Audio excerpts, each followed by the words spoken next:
Strange October.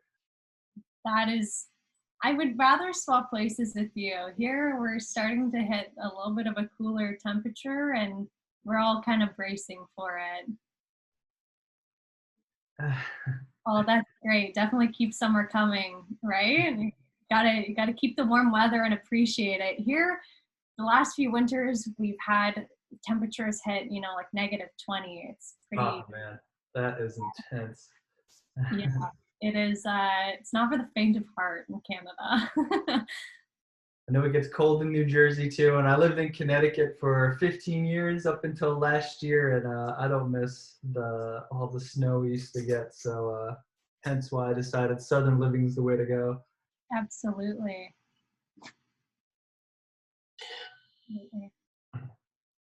Beautiful. We'll give just a couple more minutes, see if we get a couple more attendees to join, and then just so everybody knows, we're actually sending out a checklist, so you get a formal holiday checklist sent out that you guys can use to make sure your e-com is on point, as well as a video of this will be sent out to, or a copy of the video will be sent out via email after this. So everybody, if you don't get every little bit, or if you want to go back and listen to some of the aspects later, we'll be uploading it to our YouTube channel, and then we'll be kind of sharing the link with everybody. Mm-hmm. So feel free to play back, and then you can pause on the slides that you feel maybe you want to reread or anything like that. And we always look forward to hearing feedback. So if you ever want to get in touch with us, you'll see our contact information at the end of the presentation, and you can always email Will or I. Yeah, I'm happy to talk shop. I enjoy what I do, and it's definitely fun to hear to solve marketing problems. I mean, that's what I feel like a large part of our job is. Yeah, it is true. Awesome. We're going to give it 2 more minutes, everybody. I figure we'll start at 12:05 for those who are fashionably late. And then we can kind of take it from there. And we have a pretty robust slideshow, so we're excited to present some of this information. And for somebody like myself who only focuses on Amazon, I get a real appreciation for what Alex does and having to manage the website and the Omni-Channel strategies. There's definitely a lot that goes into it.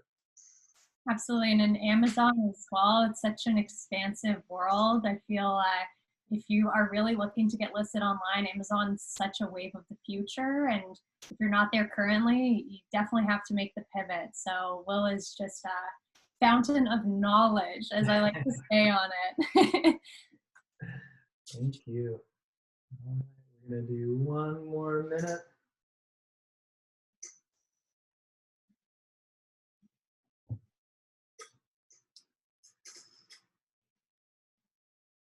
All right, good turnout. I think we are close enough. So I'm gonna share my screen, and then we are gonna get going. So let's do this. Host is disabled. Here, can you make me the host so I can share the screen, please? And I see our results from our poll came in. So far, no one has prepped for the holidays yet. So we hope that this is super helpful today. Even more reason. Very timely. Yeah. And we'll try and give you some tips to expedite the process for sure.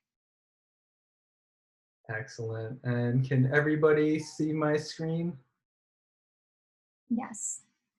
Awesome. Yes. All right. Very cool. So let's kick this off. So excited to have everybody on board. Like I said, we're co-hosting this with Alex and the Rêveur marketing team, and we're really excited to bring you kind of an omni-channel solution to prepping for the holidays. So prepping your e-commerce brand for the holidays and omni-channel strategies to prepare your brand for the holiday rush. And so we're going to go over the agenda for today's call. We're going to talk a little bit about who we are and a little bit of our backgrounds, the current state of retail, paid, earned, and owned media, e-commerce considerations, how to strategize, how to post-mortem your holiday campaigns, key holiday dates for Amazon, Q4 preparation, and more holiday strategies for you guys to use this year. And jumping on to some introductions, my name is Will Haire. I am the CEO and founder of BellaVix. I have 8+ years working in the e-commerce space. I'm experienced with Seller Central, Vendor Central, Amazon advertising platform, and Amazon Display, or DSP, programmatic advertising, whatever you want to call it. And we work with established consumer brands and private labelers in the strategic planning, implementation, and execution of their business plans for products across Amazon and other third-party marketplaces. So we're a marketplace agency. And here are just some of the brands that we've had the privilege of working with, and we're excited to add more brands to this list as we grow. So hopping on here, I'm Alex. I'm the co-founder of Rêveur Marketing. I have over 7 years of experience working in e-commerce. My background is in holistic marketing across owned, earned, and paid media verticals for small to mid-sized businesses, all the way to enterprise-based businesses. Rêveur Marketing is a growth marketing agency that helps these businesses kickstart or expedite their online marketing by providing fractional CMO support so that you can grow online without the hassle or without the tediousness of trying to hire in-house and do it all yourself alone. Excellent. And here's some of the brands we've had the pleasure to work with. So e-com brands, software, tech, B2B businesses. We're very happy to share these and continue adding to this list. Beautiful. So getting started, let's talk about the current state of retail and why Q4 2020 is going to be so much different than years past. So as a lot of you may know, we are officially experiencing the new normal, as the media has dubbed it. And so COVID-19, the pandemic, has really transformed the US retail industry practically overnight. We saw roughly 10 years of growth happen in just a matter of a few weeks, and we're seeing shifts in consumer behavior, more people getting comfortable shopping online and searching for products online, and more retailers realizing the importance of having a presence online and the ability to get their brand out there. But it's definitely changed the way we as a business look at customers and being customer facing and what's changed in kind of the touch points and our behavior towards our customers. So some of the things we're going to call out that our opportunities are, or how to perpetuate growth and how to avoid customer churn, is to create more personalized offers, pricing, and promotions, invest in upper funnel advertising strategies to capture increased traffic. So this is, now that product discovery is actually happening more and more online, this is that upper funnel, getting people when we're generating awareness or as they move through the consideration phase of that user intent funnel. Expanding the catalog assortment and ramp up inventory supply to meet the increased demand. So for those of you who don't have all your products available on Amazon or online period, it's a good opportunity to make sure you're listing those products and not missing out on any opportunities. Reduce counterfeit to preserve consumer confidence. This is something very specific to online retail. Obviously, on your website, you're not going to be selling fake products, but on marketplaces, this is something we as an agency police for, and it's something that will deteriorate the consumer confidence. So it's important that this is a new set of problems that need to be aware of as you're growing your online presence. And last but not least, innovating ways to fill in the missing personal touch gap. So this is actually a big piece now that people are doing less and less inside retail for safety reasons and everything else. How do you have that personalized touch? How do you make that connection that's otherwise harder to make? So this is a challenge for online brands, and there's definitely a lot of different ways to go about it. And we had some responses come in from our poll. So 75% of people said the new normal has changed their business. So we hope that some of our strategies here can help speak to you in particular. Very cool. And jumping on to the next slide. So the e-marketplaces have taken center stage. So what does this mean? So COVID-19 has accelerated e-commerce growth and adoption for consumers. Growth projections are $6.5 trillion in e-commerce sales by 2023. That's enormous. And Barron's predicts an 80% increase in e-commerce spending in 2020 compared to 2019, which is huge. 35% projected growth for e-marketplaces during Q4. 66% of consumers start their search for new products on Amazon, and 38.7% Amazon's anticipated e-commerce market share in 2020.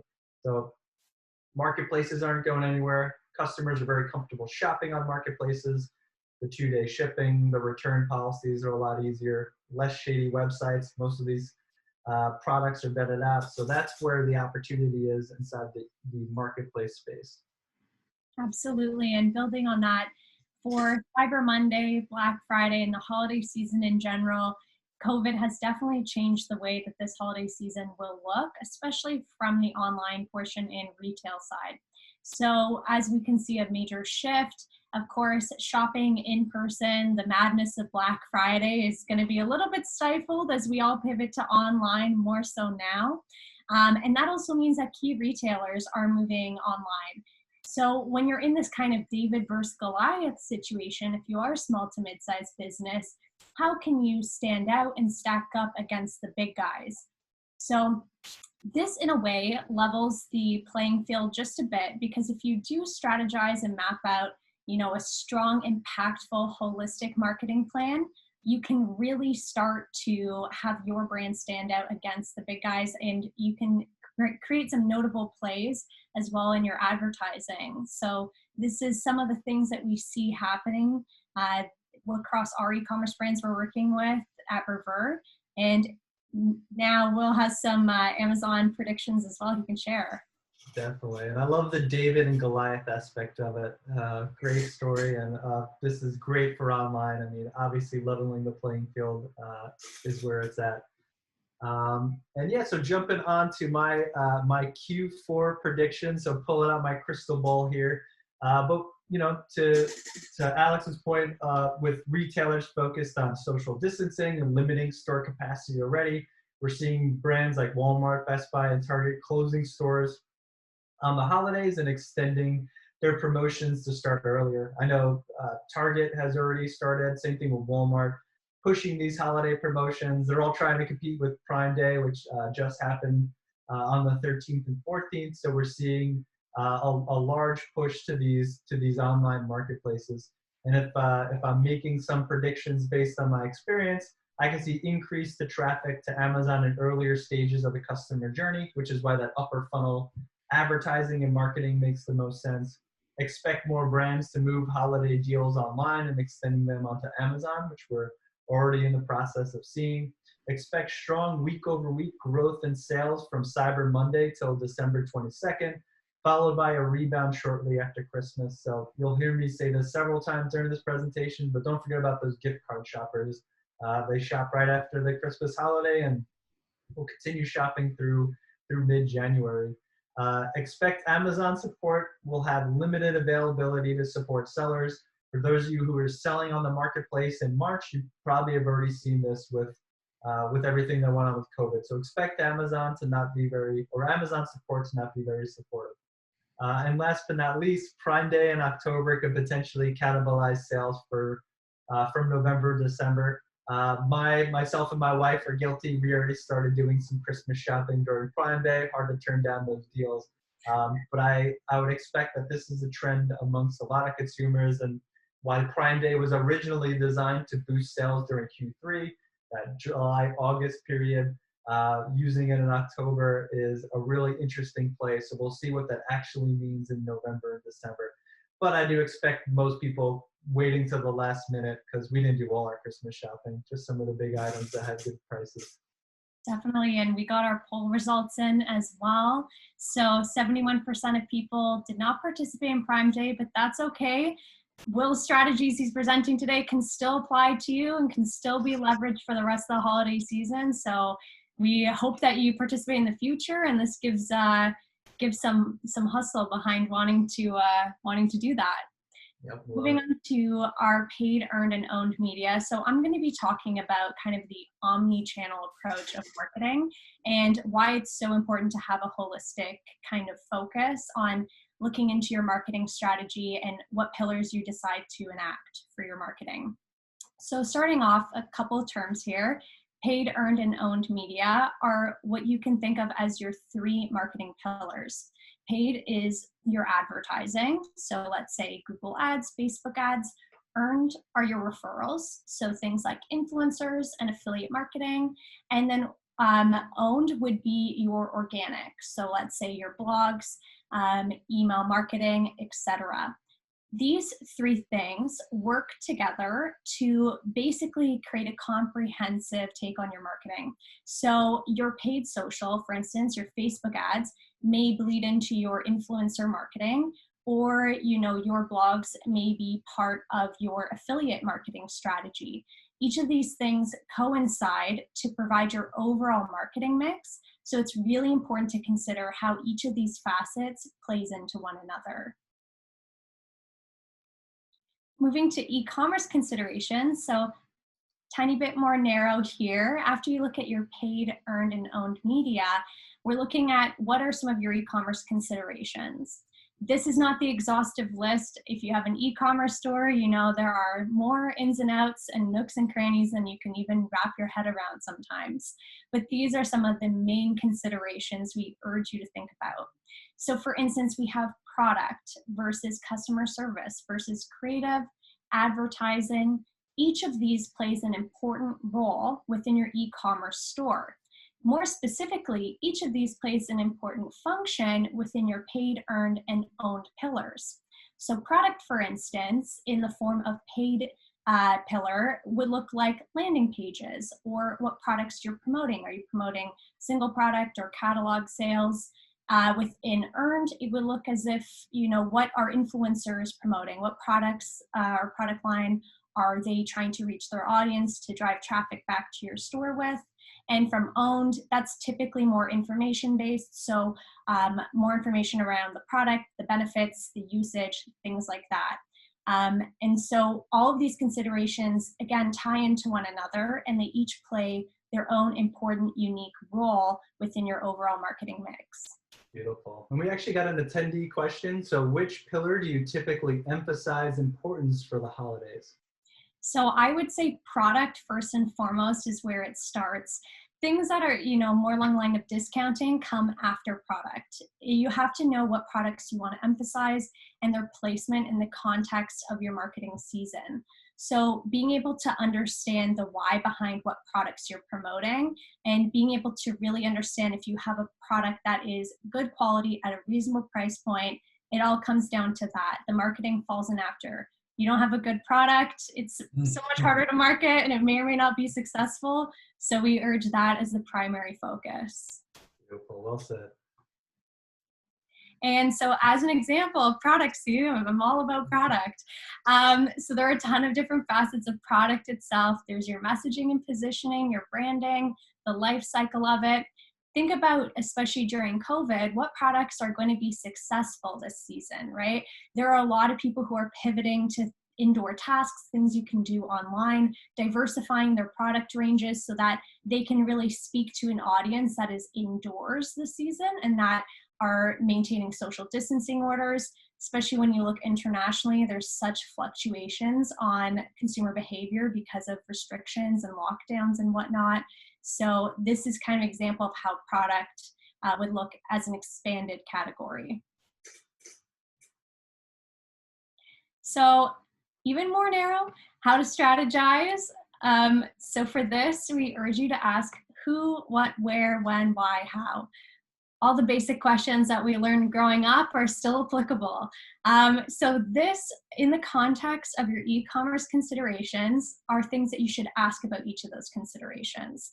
So your who, for instance, who am I targeting? Why? Why would someone want to choose my brand? How am I promoting? Each of these applies to each facet of your considerations, even for shipping, let's say. Who are you using as your carriers? Why are you using certain shipping services? What are you doing for your distribution channels? And how are you going to accommodate things like postage delays this holiday season? So strategy feeds into these considerations, which feeds into your overall marketing mix. And what we really do promote as doing for a thought exercise and a marketing exercise is to ask each of these 6 questions on each of those considerations at each of those pillars.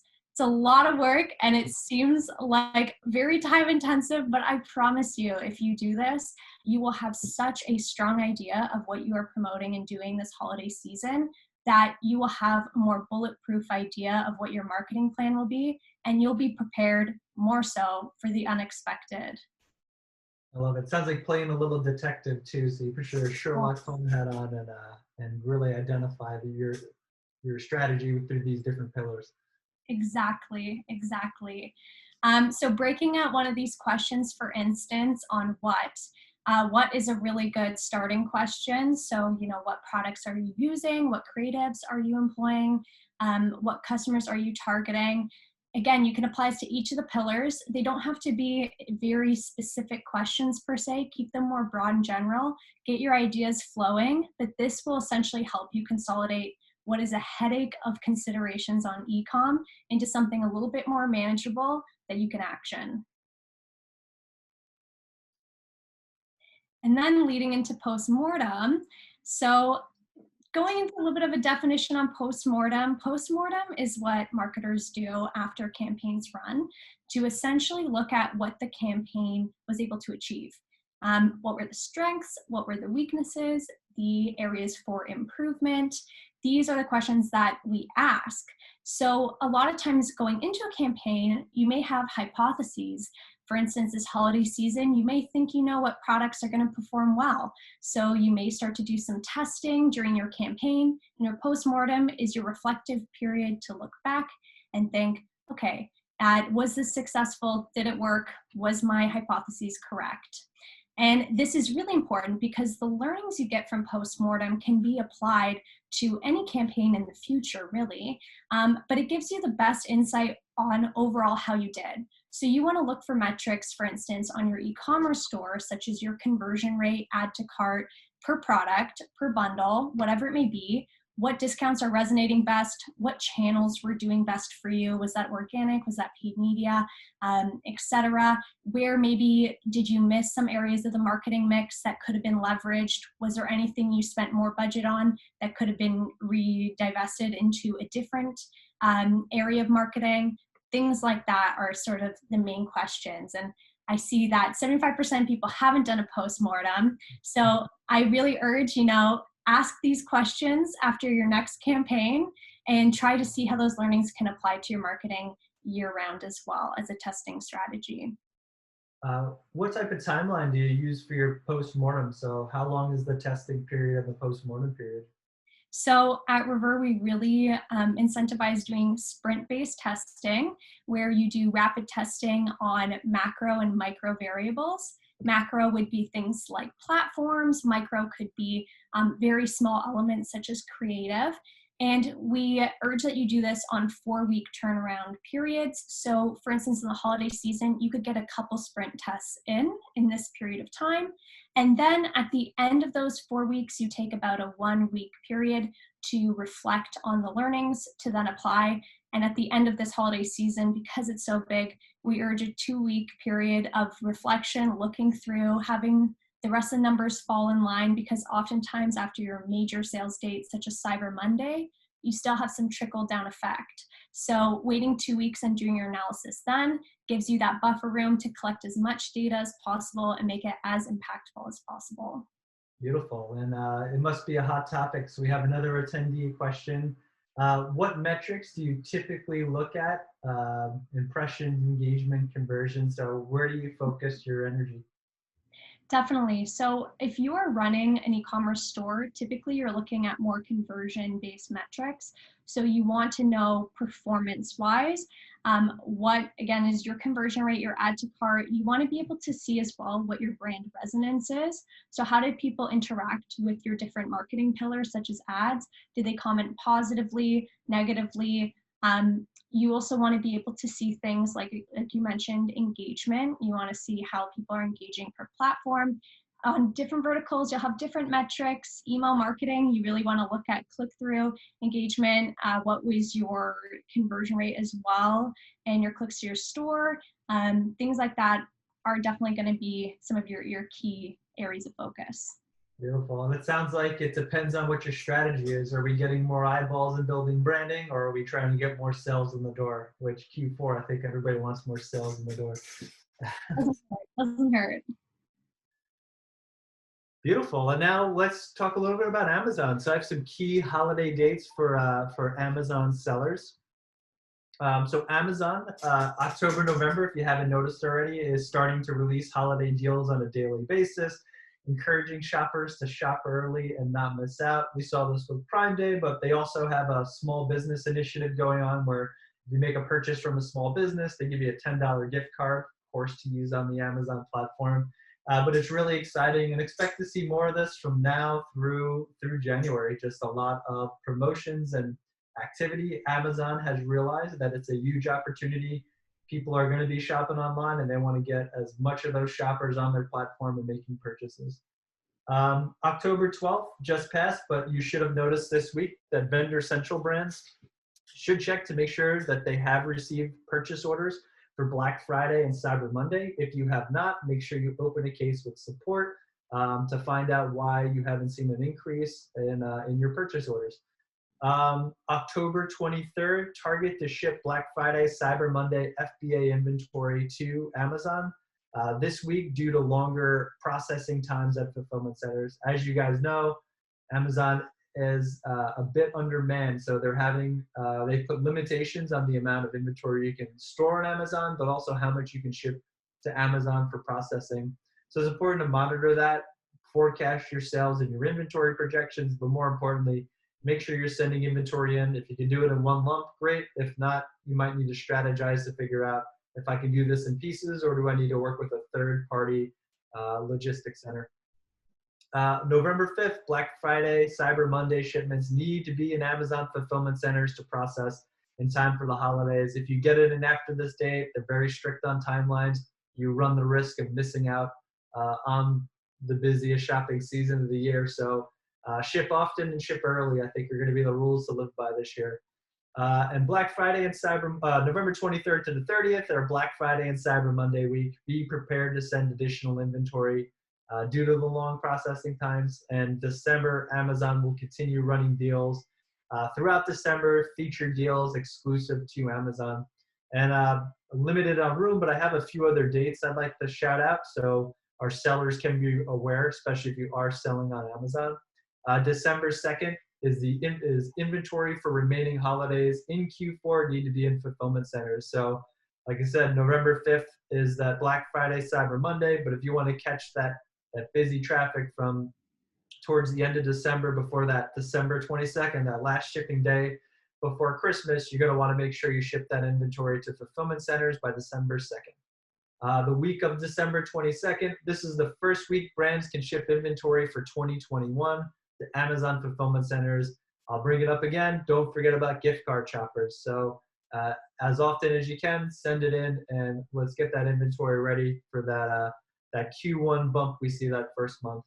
And the week of December 29th, Vendor Central brands should expect to see an influx of large POs to start being issued for 2021. So something to be on the lookout for, and be sure that you're opening cases if there's anything amiss with your current purchase ordering process or not seeing the quantity you would normally see. So let's talk a little bit about Q4 preparation.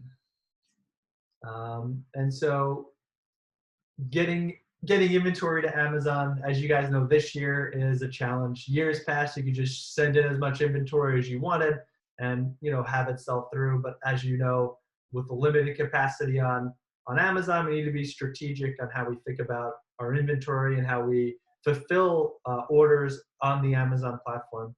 So most important thing to keep in mind means no inventory means no sales, not to mention the adverse effect on your BSR, your bestseller ranking, which influences organic SEO. So you want to make sure that you have enough inventory to cover the busiest periods and that you have a backup plan in case you're not able to meet the demand on the platform. So forecast inventory projections to cover November, December, and January, gift card shoppers in January. And due to limited warehouse space and shipping quantities, consider a third-party logistics solution. Be prepared for long lead times and inventory becoming available on Amazon. Send inventory in as early as possible and don't wait till the last minute. Expect to lose units during the replenishment process. So track your shipments. If shipments get lost, be sure that you're opening cases in the appropriate time windows. Amazon has, I think, a 6 to 8 week window where if inventory is missing, it may show up. Don't expect customer support to be supportive. Just hitting home, this happens every year. That also means, abide by Amazon's terms of service. This is the period where they crack down the most because they know it affects your bottom line. And be prepared for higher storage fees during the Q4 period. While inventory is still limited, I think Amazon is roughly 3 to 4 times the normal inventory fees during this period. And I see that we have a question from an attendee. How much more inventory do you recommend us to stock? What percentage? So this is going to vary based on your specific product and the marketplace. So, safe to estimate between 15 to 25% of what you are selling month over month is a very conservative estimate. If you have year-over-year numbers, it's a lot easier to kind of measure that difference and project out based on what you've been doing this year compared to last year. You can get some rough estimates.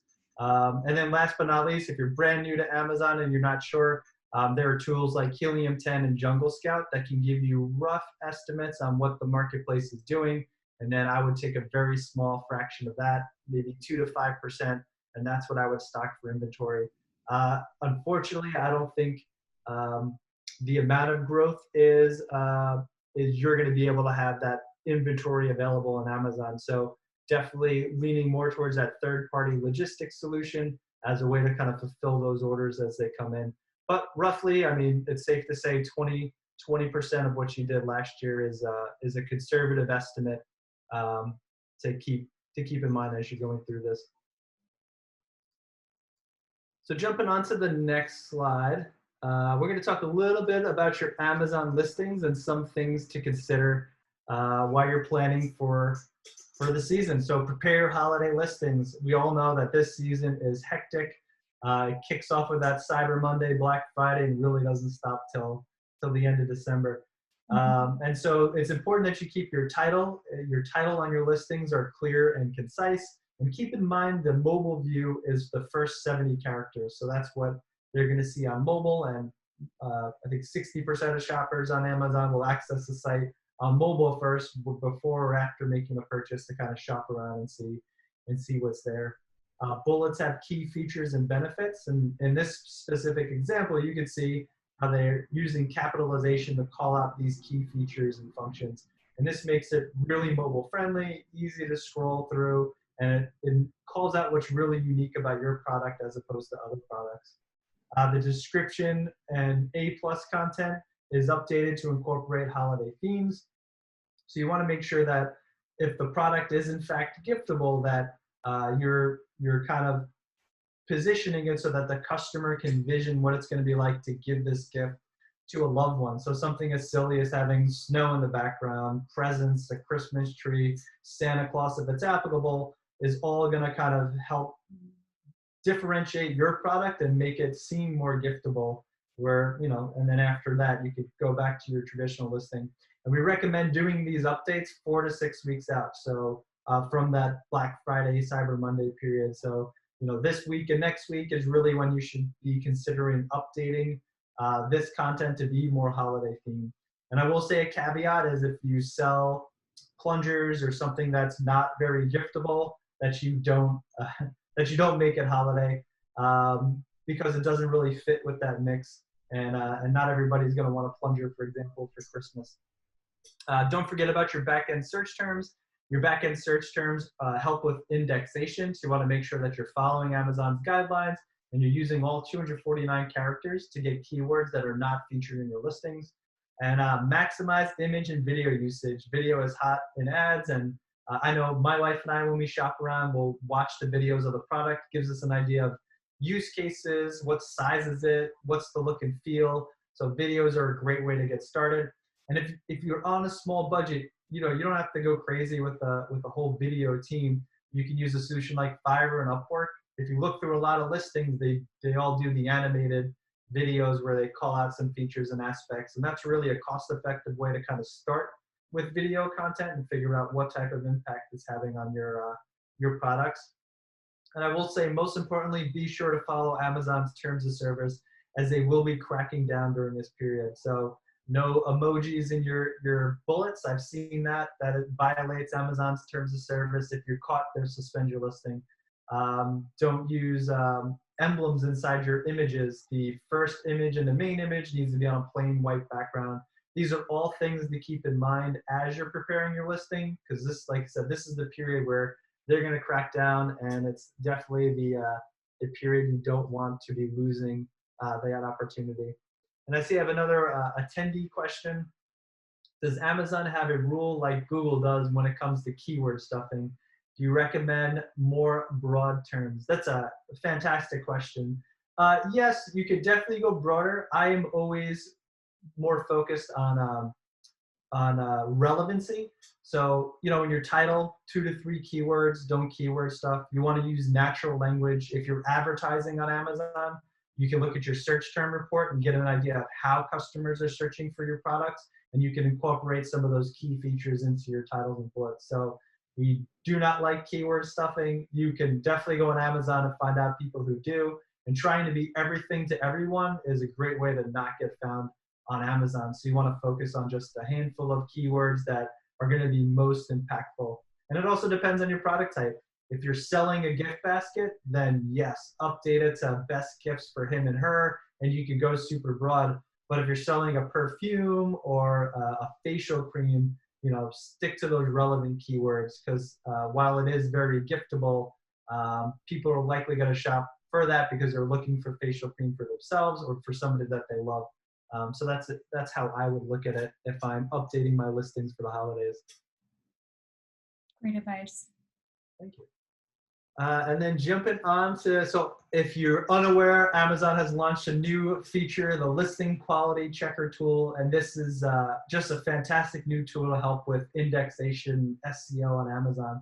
So this specific feature will improve your product discovery. And it does a couple things. So the first thing it does, if you ever search anything on Amazon, you'll notice on the left-hand side of the page, you get all the different categories and segmentation. This will actually help better position your products in all those different segments that it can become available, which will help with indexation and discoverability. It also enables the product overview experience beta. So I have a picture of these towels, and what you see here is the color, the material, the fabric type, and the brand. This is all taking advantage of the product overview experience. And now these are features that you don't have to include in your bullets. They're showing up on your listing. So you can focus on other unique selling properties of your product that you could call out in your bullets. And the second screenshot is kind of what it looks like on the back end. It'll analyze each one of your ASINs on the child level, and it'll say, you know, these features are missing, you know, fill them in to the best you can. And if they're not relevant, you can just say, no, this doesn't matter to my product. And some tips and recommendations on how to best use this tool. Check your recommendations at least once a week, and use page views and sales to prioritize the recommendations. So for those of you who have large catalogs, it might not make sense to do this to all of your listings all the time. So make sure you're using sales velocity as a primary metric, but also views and impressions as a way to kind of gauge where should I put my effort based on the limited time I have. You should also be looking at your website, your omni-channel experience, and everything else that goes into that. Jumping on to the next topic, so respond to reviews. Responding to negative reviews is a great way to build consumer confidence, build your brand on Amazon, and to show that you're engaged, that you're different from a lot of the other sellers.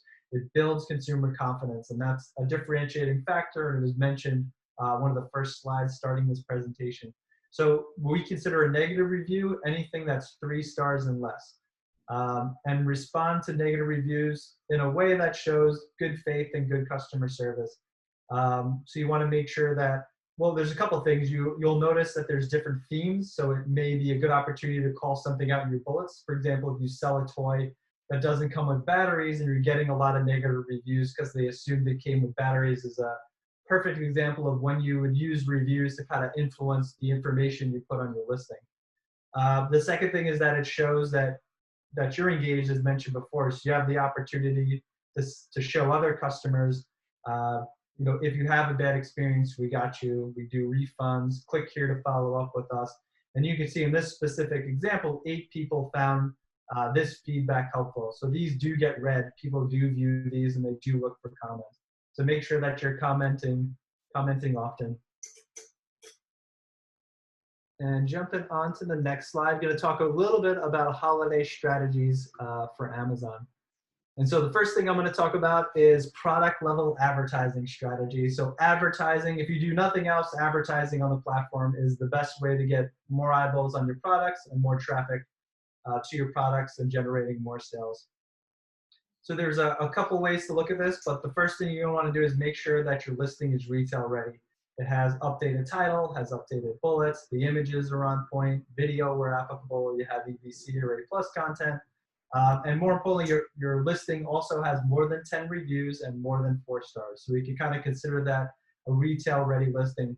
You can advertise on it if it has less, but it is an opportunity. You know, the conversion rate won't be as well if you're not retail ready. So driving traffic to a listing with 1 star is going to convert much less, especially if all the competitors have, you know, 50, 100 5-star reviews. You're doing yourself a disservice. Update your list of targeted keywords. So this is where I would recommend going over that broader theme. So consider substitutable and complementary products and kind of cast a wider net. More people are browsing around this period. They're adding stuff to cart, they're figuring out what they want, and they're waiting for promotions to come in. So this is the period where you're going to want to kind of go a little broader on your themes. It's going to be competitive, so your cost per click is going to be higher, and you're going to want to be more aggressive on bids. You want to utilize all ad types that are available, including video. The video feature has been launched recently, and it's really a hot item. The video ads get a lot of engagement. And during this time, it's really a great time to incorporate it into your strategy. Like I said earlier, my wife and I, we usually look at videos before we buy products, especially if we're not familiar with how it works. Monitor campaign and performance. You do still want to do bid management, and you want to make sure that that you're not just spending for the sake of spending. You're strategic in how you spend. And you want to boost exposure by maximizing your budgets from November 30th to December 22nd. And something that's not on here I want to build up, this is a new feature for Amazon, virtual bundles. So this is a great time to kind of test bundling different products together, products that are commonly bought together, and putting together a gift basket without actually having to put all the items in a bag and get a UPC or an FNSKU and ship it into Amazon. So virtual bundles is going to give us an opportunity to build these holiday gift sets and put something together that's going to be more giftable during this season. And then some tips for post-holiday ads: reduce bids on low-quality keywords, pause poor-performing keywords, and remove ineffective sponsored brand ads. So at this point, you want to do this incrementally. December 26th or 23rd, really, you don't want to just shut off all your ads. Gift card shoppers, like I mentioned, you're going to want to do this incrementally. Be a little more aggressive, 10%, reducing bids, 15%, and then slowly, so by mid-January, you're focusing more on efficiency and whatever your advertising cost of sale targets are. And jumping on to the next slide, I would like to bring up Amazon programmatic advertising. So Amazon's programmatic ads, if you do have the budget for this, is a great way to target these customers upper funnel. So from awareness, consideration, to purchase, to retention. So it gives us the full spectrum. It allows us to target customers who have viewed your product but did not make a purchase, viewed a competitor's product but did not make a purchase, first page search results for very relevant keywords, lifestyle, demographics, in market. It's a really useful tool, but it's media based. This is an impression based system, so it's not going to have as good of a return on ad spend as your sponsored product ads, but it will have a return, and it builds awareness, it drives traffic to your pages, and it will help with your organic ranking. And what I like to say, what's different about Amazon's data versus Google or Facebook's data, Amazon's data is based on actual shopping habits. Over 100 million Amazon shoppers to date, and they have all types of information on their behaviors. This is different from Google, which is based on browser behavior or internet search behavior, and Facebook, which is based on social behavior and engagement. So Amazon, truly has the best data when it comes to doing programmatic or display advertising. And jumping on to the next slide, advertise beyond Amazon. So a lot of your competitors won't be doing this, and we highly recommend doing this as traffic and conversions to a listing influences search results. So better organic placement means more sales. And it's great to kind of leverage these two platforms. I will say that you're going to get more value by driving it to your website and working with Alex and the Rêveur team to put retention marketing mechanisms in place, because you own the data. I mean, that's where Amazon falls short, is the black box. You're driving traffic there. No other third party connects to it. You don't get as clean of data as you like. So, Amazon owns this data, and that's why Amazon's so valuable. But if you drive, 10 to 20% of that budget towards Amazon and look at it from a total sales perspective, it'll drive value.